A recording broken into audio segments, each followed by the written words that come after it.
자고 일어나면 사건 사고가 계속 터집니다. 현재 애플, 구글 같은 이런 미국 빅테크 기업들이 미국의 반독점법 소송 받고 있는 거 다들 아실 거고, 거기에 이어서 유럽연합의 디지털시장법 DMA라고 하는데 이것까지 조사를 받고 있다, 이런 뉴스 많이 보셨을 거예요. 사실 미국 반독점법 소송은 단기적으로 주가에 영향은 있을 수 있지만 실제적으로 조금 길게 중장기적으로 보면 소송도 너무 깁니다. 그리고 실제적으로 이 회사의 업황이라든가 아니면 주식시장 전체의 상황에 더 큰 영향을 받아요. 왜냐?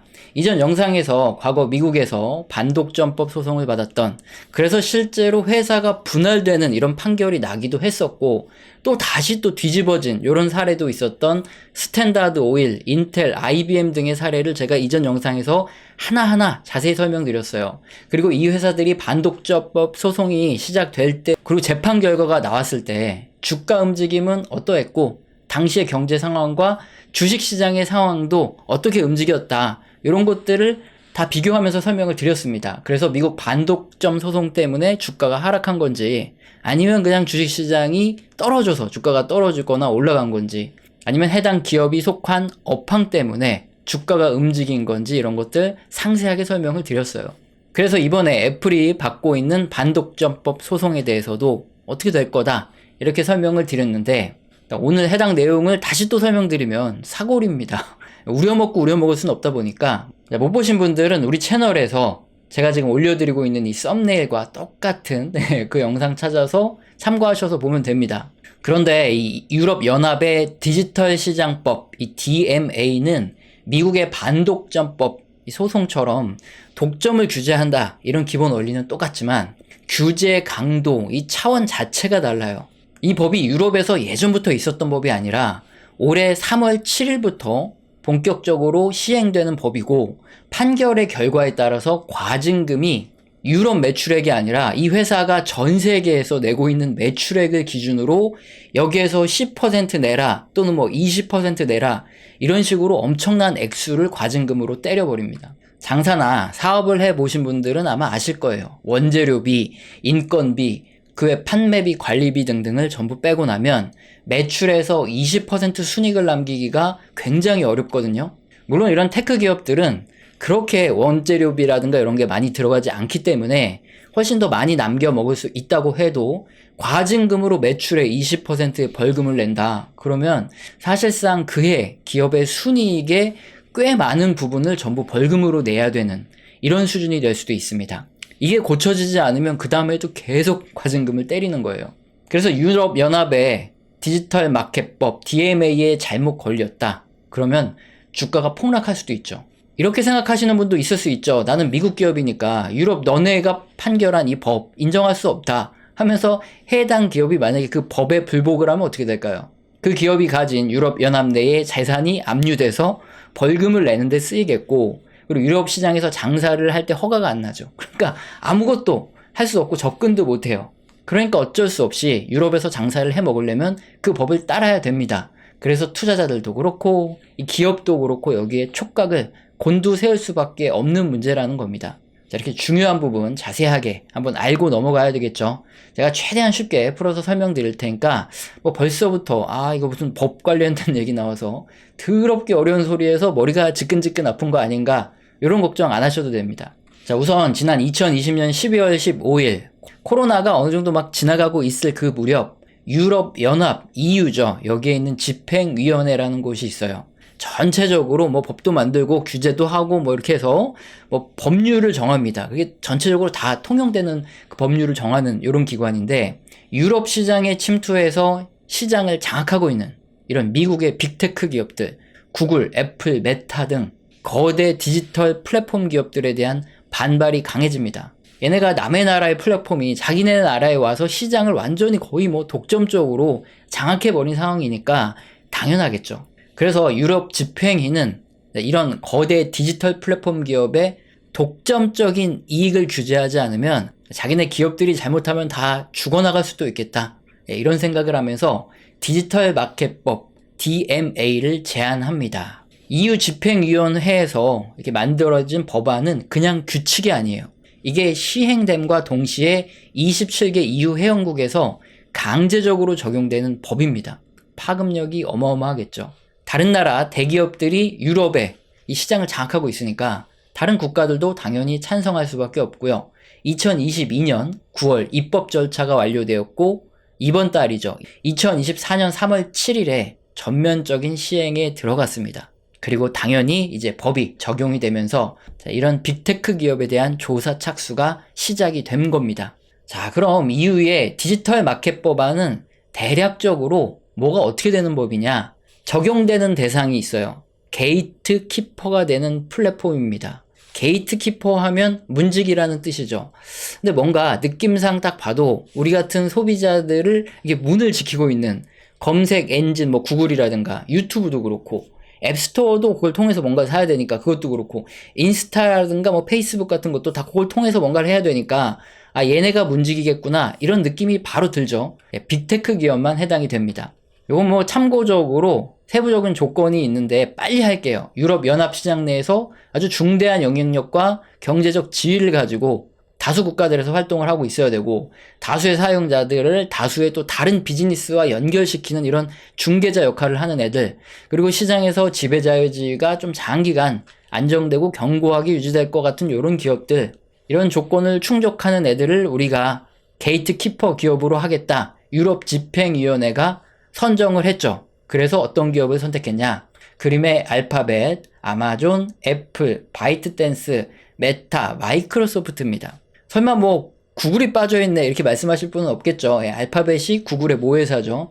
그러면 또 반대로 여기에 속하지 않은 이런 테크 기업들은 유럽의 디지털 마켓법 DMA와 전혀 상관이 없다는 뜻이기도 해요. 요거에 마음을 놔도 됩니다. 물론 뭐 앞으로 플랫폼이 더 상장하고 그렇게 되면 포함될 수도 있지만 당장은 아니라는 거죠. 그리고 소비자들이 주로 이용하는 이런 플랫폼들, 그림처럼 여기에 속해 있는 게이트키퍼들이 주력으로 밀고 있는 서비스, 이런 것들이 전부 다 포함이 되어 있습니다. 그렇다면 이 6개의 선정된 게이트키퍼 기업들은 유럽 디지털 마켓법 DMA 규정에 따라 다음 사항은 반드시 지켜야 돼요. 읽어보면 무슨 소리 하는 건지 애매하기 때문에 제가 쉽게 설명을 드릴게요. 첫 번째로 우리 같은 소비자들이 어떤 뭐 앱이라든가 서비스를 이용하려 할 때 이런 게이트키퍼 기업들은 제3자가 운영하는 운용 프로그램이나 스토어 등 이런 것들에 대해서 접근을 할 수 있도록 허용을 해야 됩니다. 뭐 애플의 경우를 예를 들어 볼까요? 애플의 앱들은 대부분 다 앱스토어를 통해서 구입이 가능하고 애플의 기기에서 잘 돌아가죠. 근데 구글의 플레이 스토어에 있는 앱들은 애플의 앱을 구입을 할 수가 없어요. 그리고 구입을 한다 그래도 그게 돌아가지가 않습니다. 근데 이제는 어디서든 구매하고 사용할 수 있게 해줘야 돼요. 그러니까 아이폰에 구글의 플레이 스토어가 일단 깔려야 되고, 그리고 거기에 깔린 앱들도 마음대로 구동이 될 수 있게 애플이 허가를 해줘야 된다는 거죠. 반대로 안드로이드 폰에도 앱스토어가 깔릴 수 있게 해야 되고, 거기서도 다 구동이 되도록 서로 공유를 할 수 있게 다 해야 된다는 거예요. 사실 그동안에 애플만의 이 경제적 해자가 바로 안드로이드 운영체제와 호환이 안 된다는 거였어요. 그래서 이걸 각자 쓰고 있는 사람들은 뭐 어떤 뭐 사진을 전송하든 뭐든 뭐 앱을 전송하든 뭘 하든 해서 완전히 다른 공간에 있게 되는 이런 효과가 있었는데, EU의 디지털 마켓 법안은 이걸 완전히 다 깨부숴라 하는 겁니다. 안 하면 천문학적인 벌금을 때리겠다는 거죠. 이렇게 성을 막 쌓아서 경계를 쳐놓고 못 들어오게 했는데 이 법이 이걸 다 부숴놓는, 이거 굉장히 큰 악재가 될 수 있죠. 자, 다음으로 게이트키퍼 기업들, 6개의 빅테크 기업들은 사용자가 자신의 서비스 외에 다른 서비스에 더 유리한 조건으로 제공하는 걸 허용해야 돼요. 이것도 어렵죠. 그래서 예를 들어 드리면 앱스토어에서 그동안 $5에 판매하던 어플이 있는데 이게 굉장히 좋았는데 구글 플레이 스토어에 입점을 할 수 있어요. 그리고 이걸 기념으로 $3에 구매할 수 있도록 판매자가 더 유리한 조건을 걸어도 이제 애플은 뭐 아무것도 못하는 겁니다. 자, 사용자들의 입장에서 얼마나 좋아지냐? 스토어 간의 경쟁이 붙어요. 그러니까 더 낮은 가격에 양질의 서비스를 이용할 수 있습니다. 판매자 입장에서도 더 넓은 시장으로 진출할 수 있으니까 뭐 좋을 수도 있고 나쁠 수도 있고 어쨌든 더 좋겠죠. 시장이 넓어지니까. 반대로 이걸 중개하던 빅테크 기업들의 입장에서는 가격이나 경쟁을 벌여야 돼요. 우리 스토어에서 이제 팔아주세요 이렇게 얘기를 해야 되고, 또 수수료도 굉장히 높게 받았는데 이걸 인하할 수밖에 없는, 그렇게 해야지 좋은 서비스를 제공할 수 있으니까 서로 간의 경쟁이 심화되면서 수익이 줄어들 수밖에 없는 이런 겁니다. 뭐든지 뭐 과점, 독점 이게 깨지면 그럼 기업들의 입장에서 이익은 줄어들 수밖에 없는 거예요. 자, 다음으로 갑질을 방지하는 건데요. 사용자 입장과 광고주에게 이렇게 게이트키퍼에 해당하는 이런 빅테크 기업들은 관련된 데이터를 싹 다 제공해야 됩니다. 그동안에 뭐 광고주도 그렇고 데이터 접근성이 제한되어 있었기 때문에 광고주와 사용자가 항상 그 을의 입장에서 뭘 어떻게 해야 될지 모르니까 굉장히 비싼 돈을 지불을 해야 됐고, 뭔가 사거나 뭔가를 할 때도 굉장히 을의 입장에서 벌벌 기어야 됐는데, 이제 플랫폼 기업들과 교섭력이 강해지겠죠. 당연히 플랫폼 기업들의 뭐 광고 비용이라든가 이런 게 감소할 수밖에 없죠. 다음으로 반드시 또 하지 말아야 될 것들이 있습니다. 게이트키퍼 기업들은 자신들의 서비스나 제품을 가장 상위에 노출하는 거, 이걸 하면 안 돼요. 애플이 그동안 서비스를 확장할 때 보면 항상 뭐 검색의 상단에 항상 애플 요 서비스들이 올라왔죠. 그렇게 하면서 확장을 하고 사업을 크게 벌려놨는데, 이제 이런 방식은 불가능하다는 거죠. 뭐 소비자가 인스타그램 내에서 뭐 유튜브로 뭘 연결을 한다거나 상호 간에 서로 다른 서비스가 연결되는 거 있죠. 이런 것들을 절대 방지해서는 안 됩니다. 그리고 소비자들이 뭐 끼워 팔기를 해서 지울 수 없는 앱들이 있는데 그렇게 삭제 못하게 해도 안 되고요. 광고 목적으로 타겟해서 어떤 데이터를, 소비자들의 데이터를 가져올 수 없어요. 이런 것들을 하게 되면 난리가 나는 겁니다. 이렇게 반드시 해야 될 것과 반드시 하지 말아야 될 것들이 있는데, 전체적으로 그동안 빅테크 기업들이 쌓아 올렸던 성곽, 그리고 경제적 이런 혜자, 이런 것들을 DMA법, 유럽 데이터 시장법은 다 박살을 내고 있는 겁니다. 그래서 어떻게 보면 소비자 입장에서 더 낮은 가격으로 서비스를 이용할 수 있고, 또 유럽의 기업들도 더 쉽게 이런 시장에 진입을 할 수 있는 이런 어떻게 벽을 깨준 이런 역할을 했다고 보시면 되죠. 자, 만약에 이런 규정을 준수하지 않을 경우에는 어떤 벌칙이 부과될까요? 여기 그림처럼 회사가 전 세계입니다. 유럽이 아니라 전 세계에서 연간 총 내는 매출액의 최대 10% 이렇게 받아갈 수 있고, 만약에 반복적인 침해 여러 가지가 있다, 이 경우에는 20%까지 최대로 떼어가는 거예요, 벌금으로. 그리고 또 정기적인 벌금 납부는 일일 평균 매출액의 5%씩 또 계속 떼어가는 겁니다. 매출에서 이렇게 벌금을 많이 떼어가니까 당연히 지킬 수밖에 없는 거고, 만일 게이트키퍼의 기업들이 해당 문제를 고치지 않고 배짱을 부린다, 그러면 최후의 수단으로 사업의 강제 매각 명령까지 내려요.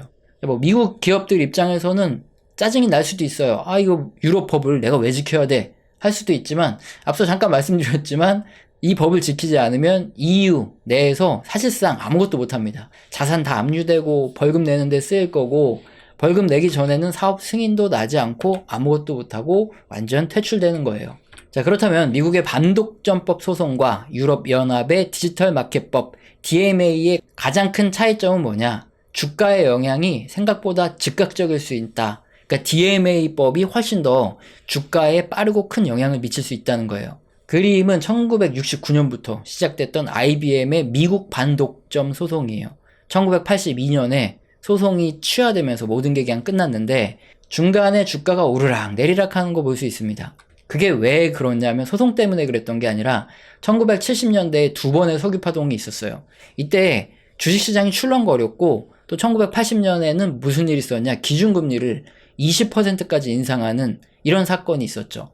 주식시장 그리고 이런 테크 기업들 전체가 어떻게 움직였느냐에 따라서 IBM의 주가가 떨어졌다 올랐다 했어요. 소송과는 사실상 거의 무관하게 움직였습니다. 이거 말고도 다른 사례들도 다 이전 영상에서 설명드렸지만 사실상 소송과는 뭐 그렇게 큰 영향 없이 주가가 움직였어요.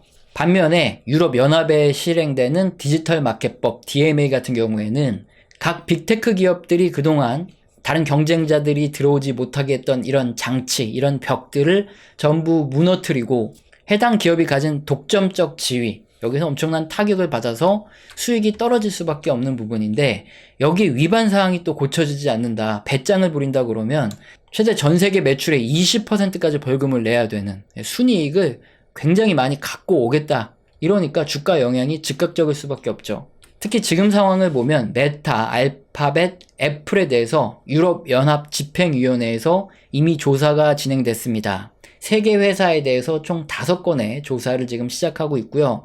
12개월 이내에 벌금을 얼마를 때릴지 결정을 내리겠다 약속을 했습니다. 일단 위반 사항을 지적하고 있고요. 벌금을 확정적으로 부과하기 전에 서비스 또는 제품을 수정할 시간을 주고 있는 것으로 알려져 있어요. 그리고 그 기간 내에 위반 사항이 없음을 기업이 직접 입증할 책임이 있다는 거고요. 회사가 가진 경쟁력이 훼손돼야 되고, 나중에 시간이 지났을 때 벌금을 확정적으로 받게 되면 주가가 진짜 크게 하락할 수 있기 때문에 미래의 불확실성이 너무 커지게 되는 거죠. 결코 단기적인 이슈가 아니죠. 그렇기 때문에 뭐 단기 트레이더분들 당장 이런 것들이 어떻게 될 거냐 이것 때문에 이런 이슈는 아니에요. 그래서 단기 트레이더분들은 뭐 알아서 매매 잘 하시면 되지만 중장기로 투자하시는 분들의 경우에는 이런 부분은 중장기적으로 주가에 아주 큰 영향을 미칠 수 있는 굉장히 악재이기 때문에 반드시 투자 판단을 내리실 때 이 부분을 감안하시고 투자 결정을 내리셔야 되죠. 그래서 최대한 쉽게 설명을 드려봤습니다.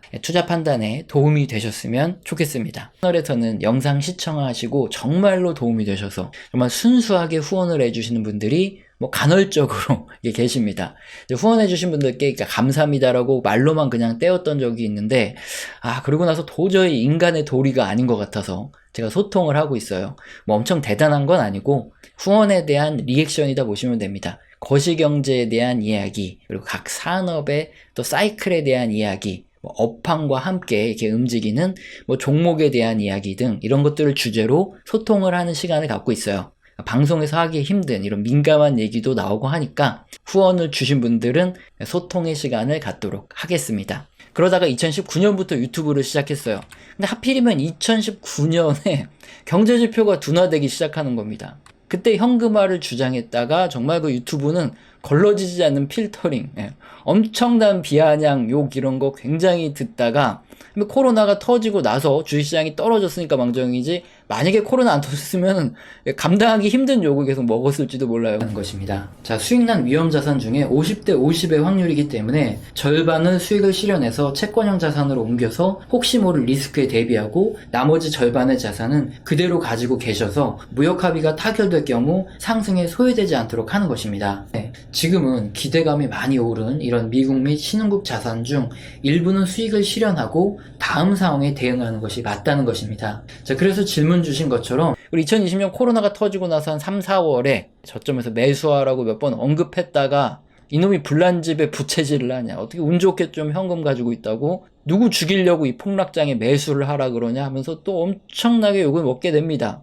지금과 같이 증시 폭락은 늘 있어 왔습니다. 자, 그리고 시간이 지나고 보면 어찌되었든 문제가 해소되어 왔습니다. 그럼에도 불구하고 경제는 더욱 성장해 왔고요. 시장의 돈은 더 많이 풀어졌습니다. 자, 결국 이 문제도 해결될 것이고, 그리고 기다린 분들이 결국에 돈을 벌어 왔습니다. 자, 그리고 저는 항상 주식을 사라 이렇게 언제나 긍정론을 말하는 사람이 아니죠. 뭐 이번 하락 직전까지도 12월 1월 동안 증시가 이렇게 좋은데 채권은 왜 샀냐, 뭐 이런 비아냥거리는 댓글에 시달려야 했습니다. 자, 거짓말한다고 하는 사람이 있어서 조작이 불가능한 실제 계좌 관리 내역까지 공개해서 확인을 시켜드렸죠. 자, 그리고 지금은 어떤가요? 자, 이번 증시 하락 구간에 저는 분할 매수를 하고 있고 지금도 분할 매수 중입니다. 역시나 지금도 너무 긍정적으로 본다는 비아냥거리는 댓글을 많이 보게 됩니다. 2022년 뭐 3월, 4월, 뭐 5월 요때 이제 뭐 많이 수익이 났으니까 현금화를 좀 합시다 이런 의견 냈을 때도 굉장히 욕먹어서 그때부터 댓글도 닫혀있고, 그런데 최근에 주가가 굉장히 많이 이렇게 튀어 올랐습니다. 작년 12월 최고점까지는 아니더라도 그래도 지금 보시면은 이렇게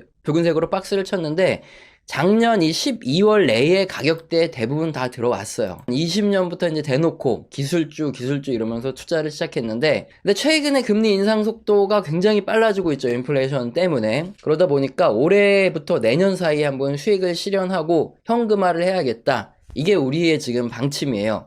근데 개별적인 종목마다 주가 움직이면 다르죠. 이슈도 틀리고 그 안에 내용도 틀리니까. 그러니까 뭐 일률적으로 뭐 기준금리가 2.4일 때 전부 다 매도한다 이거보다는 각각 종목마다 자기가 생각하는 이런 가격도 있고 이슈들이 있잖아요. 여기에 이제 이만 정도의 프리미엄을 다 받고 그랬으면 고점이다 싶을 때는 알아서 올해에서 내년 사이에 한번 현금화를 하고 폭락하면 또 다시 쓸어 담고 이렇게 가자는 게 지금 우리 채널의 방향이죠. 지금 문제가 있죠. ASML이건 엔비디아이건 마찬가지로 금리가 너무 높게 올라가면 어떻습니까? 기업들이 대출을 받아야 되는데 대출 금리가 올라가요. 그럼 투자를 하기 힘들어집니다. 그럼 이런 기업들의 실적도 안 좋아질 수 있다는 거예요. 그래서 내년까지 금리가 너무 빨리 올라가면 한 사이클이 끝날 수 있겠다. 정리를 해야 될 수도 있겠다. 이렇게 말씀을 드리는 거예요. 2022년에는 어땠냐? 저도 이제 분할 매도를 한답시고 하다가 급락을 하는 바람에 못 팔고 그대로 물렸죠. 그래서 한 2023년에는 분명히 미연준이 기준금리 인하 기대감이 커지면서 그때 주식시장 반등하니까 그때 팔자 이런 얘기 할 때도 얼마나 욕을 먹었는지 몰라요.